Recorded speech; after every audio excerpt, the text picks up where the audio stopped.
Mike, tell me about the evolution of your three-point shot over the course of your career. Yeah, tonight was different, but it was something I knew coming into the league that was going to define me as a player, and because I wasn't known as a shooter, I was more in the paint. And as the game started to transition to more outside shooting and more three-point opportunities, I just after summer just started thinking like, hey, I gotta adapt or die in this league. So really worked on it very hard, and I'm on a team that creates a lot of space and opportunities for it. So I get a lot of good looks, and I've developed it enough to where I feel I can knock it down, and just gotta get those opportunities. Do you feel like it came in fits and spurts, or do you think it was just a steady progression over the course of your year?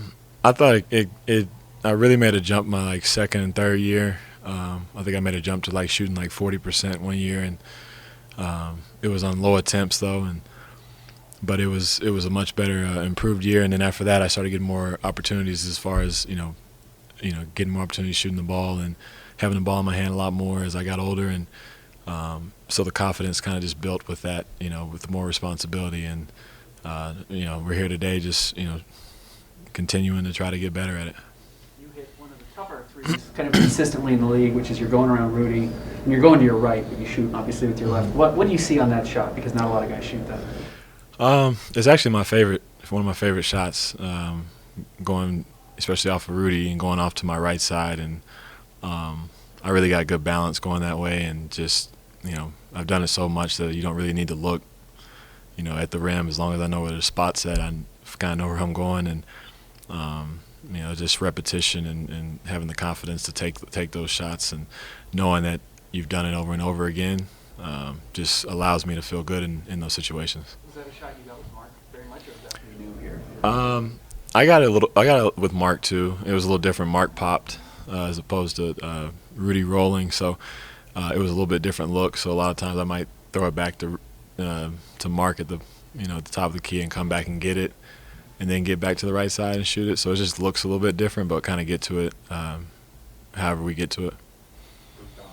Rudy kind of mentioned that the turnover issues were due to not being aggressive enough at times. How do you guys kind of find the right balance, especially against a team that's kind of putting on as much pressure as possible? Yeah, it is exactly that. And I think a lot of it was us. We were trying to do the right thing.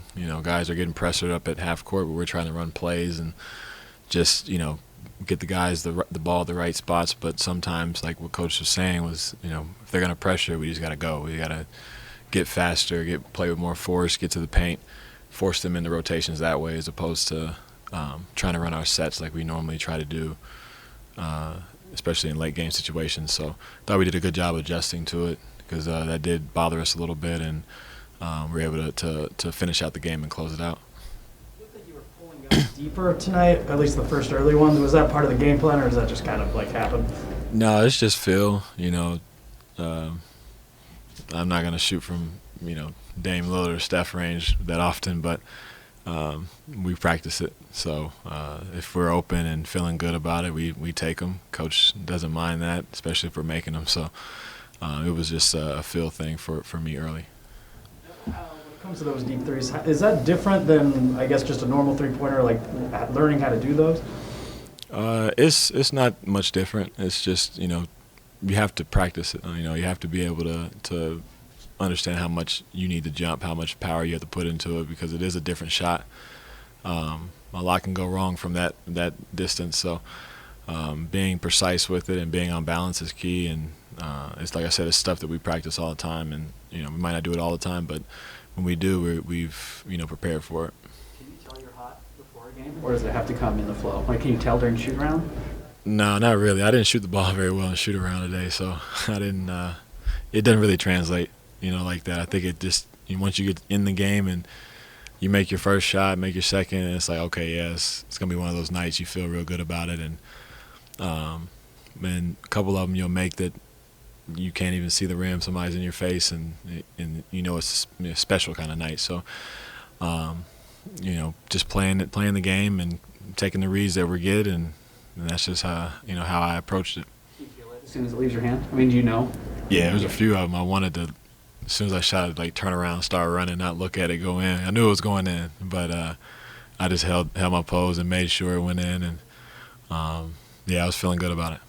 7 for 7. Do you know that you're that hot, or do you know that stat as you're playing, or does that you look at the stat sheet and be like, oh wow?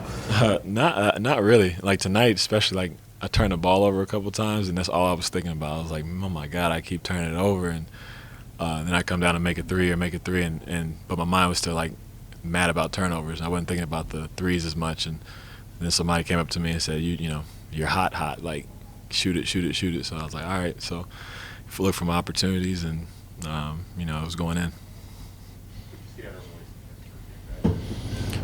I didn't see too much rust. I thought he stepped right back in to do what he does. He guarded Tatum well. He spread the floor. He made shots when he needed to. He got on the offensive glass. I mean, all the things we spoke about this morning about what he brings is the intangibles and the little things that you don't show up on the nightly news. So he's so important for us, and tonight he did another fantastic job of being who he is and kind of that rock for our team.